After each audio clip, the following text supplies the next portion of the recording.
Eu vou contar uma história para vocês.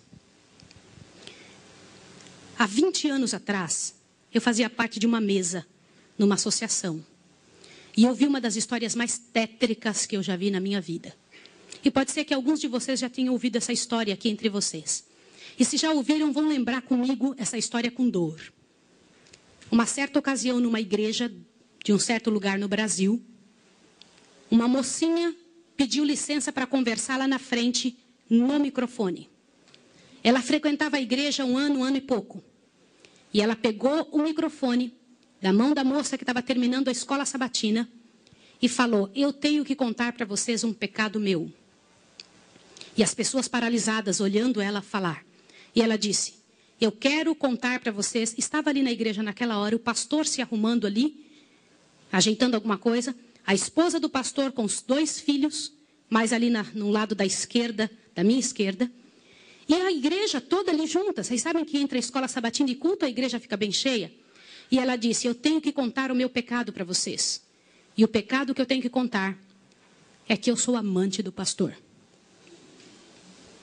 Na hora que ela disse isso, a esposa do pastor desmaiou ali na hora.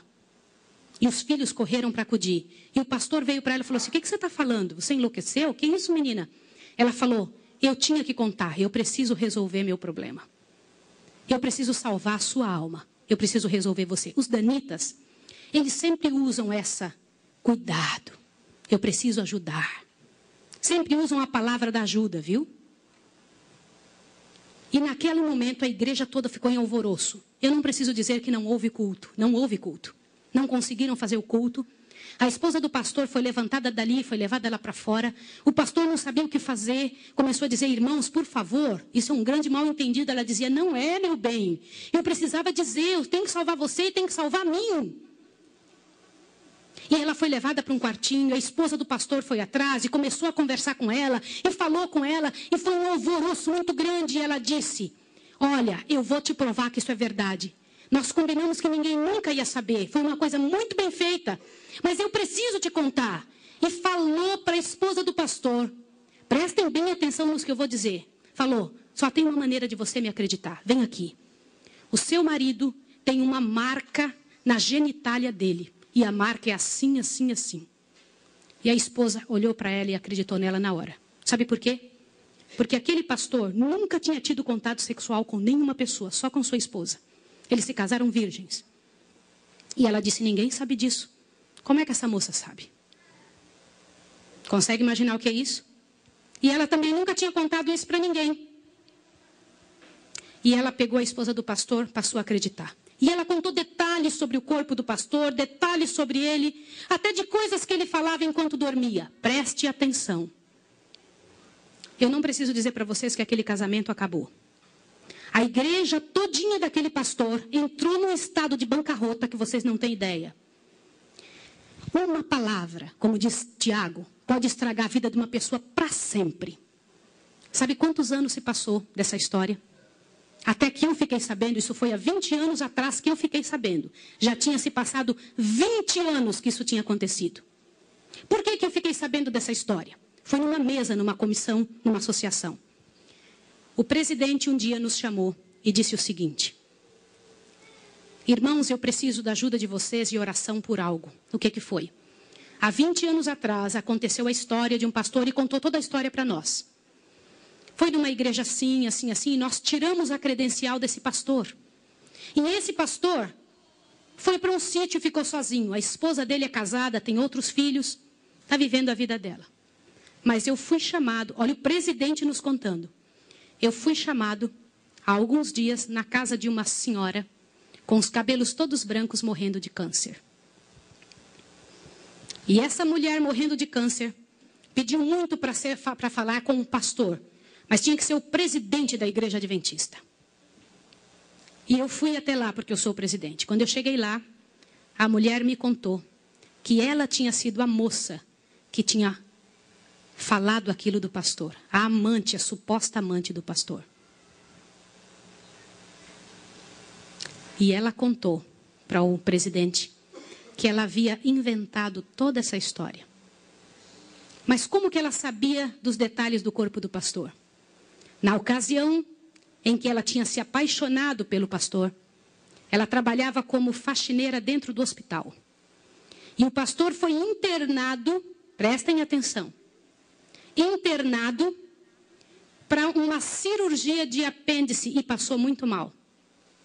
E ela era amiga de uma enfermeira.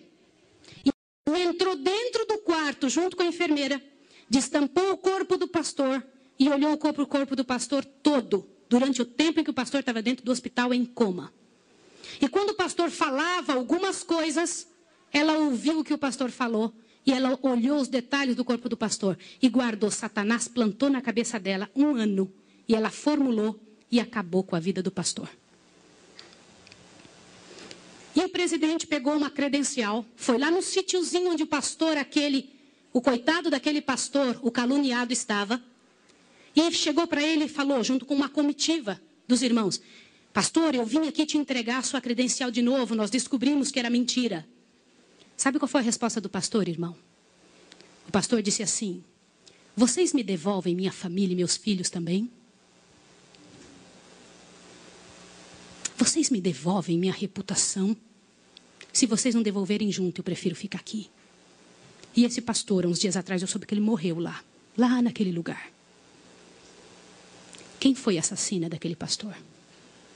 Não foi só aquela mulher, foram todos que falaram junto.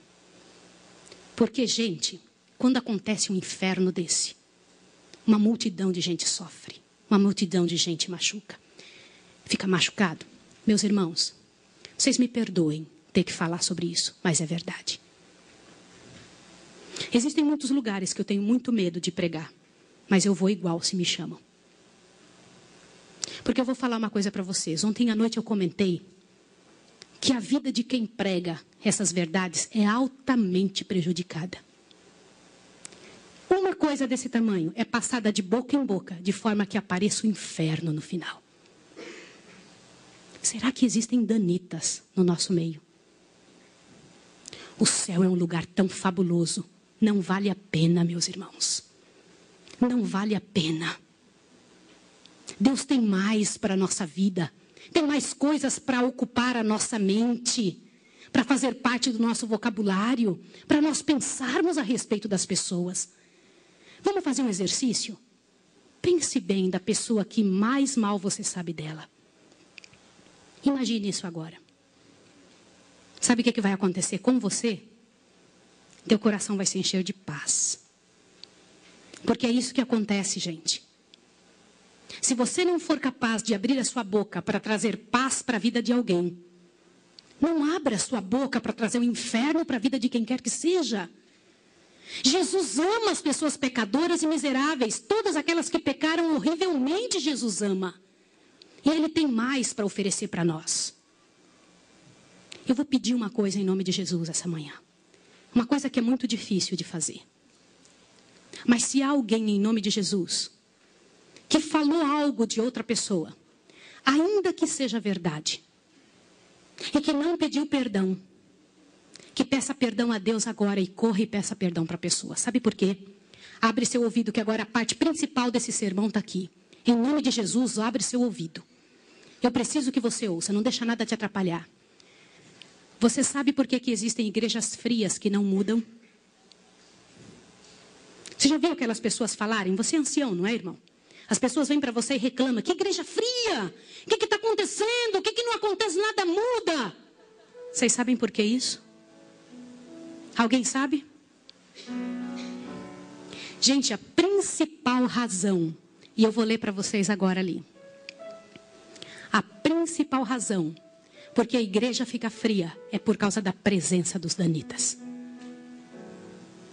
Eles são aptos a trazer veneno para a cabeça e o coração das pessoas. Abre a sua Bíblia em Tiago 3. Tiago 3. Tiago 3. Deus tem mais para a sua vida, meu irmão. Deus te fez para luzir nesses últimos dias da história da terra. Para crescer em nome de Jesus. Para fortalecer a sua história. Para se transformar numa bênção. Deus não fez a gente para sofrer, para se angustiar. Deus não fez você para ser um veículo do demônio, de Satanás. Deus fez você para viver, para ser abençoado, para ser feliz? Abre a sua Bíblia em Tiago. O que a Bíblia diz em Tiago 3? É um dos versos mais horrorosos da Bíblia, não é? Porque ele fala claramente de gente que poderia ter sido perfeita e não é, mas que pela graça de Deus pode ser.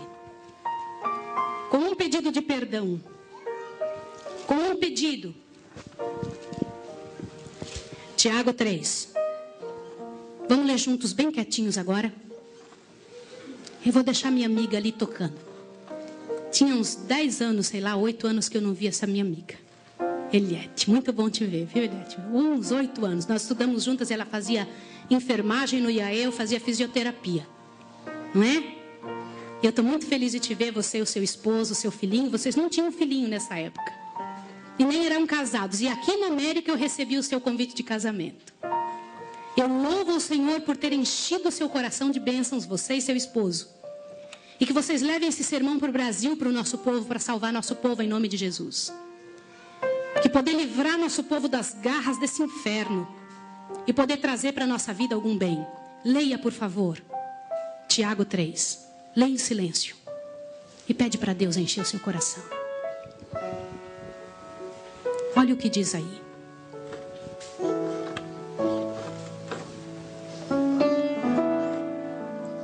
Meus irmãos, aqui na Bíblia diz que quem se acha juiz dos outros vai receber um juízo mais severo.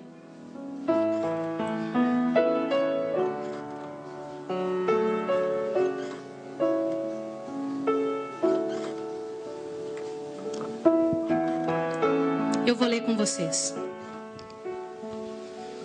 Meus irmãos, não sejais muitos de vós mestres, sabendo que recebemos um juízo ainda mais severo. Todos tropeçamos em muitas coisas. Se alguém não tropeça em palavra, este homem é perfeito e capaz de refrear todo o corpo. Sabe por que a gente não consegue vencer os outros pecados? Por causa da língua. Aqui está escrito isso, vocês acabaram de ler isso. Avante. Ora, quando pomos freios na boca dos cavalos, para que nos obedeçam, conseguimos dirigir todo o corpo. Vede também os navios que, sendo tão grandes e levados por impetuosos ventos, como um pequenino leme, se voltam para onde queria o impulso do timoneiro. Assim também a língua é um pequeno membro e se gaba de grandes coisas. Vede quão grande bosque tão pequeno fogo incendeia. A língua também é fogo, mundo de iniquidade situada entre nossos membros. Ela contamina todo o corpo, inflama o curso da natureza e é por sua vez inflamada por quem? Pelo inferno. Irmãos, em nome de Jesus, quando algum irmão vier falar mal de quem quer que seja, ainda que você saiba que é verdade, ore com essa pessoa. Peça por ela, peça por você. Porque não só Satanás está usando aquela pessoa, mas está tentando encontrar em você um meio de te acabar com a sua história e te levar a ser um danita também. A diferença, em nome de Deus, para quem se entrega. Vocês sabem, quando a gente tem 20 anos de idade, a gente se preocupa com o que os outros pensam a respeito da gente. Quando a gente tem 40, a gente não se importa com o que os outros pensam a respeito da gente. Mas quando a gente tem 60 anos, a gente descobre que as pessoas nunca pensaram em nós de verdade.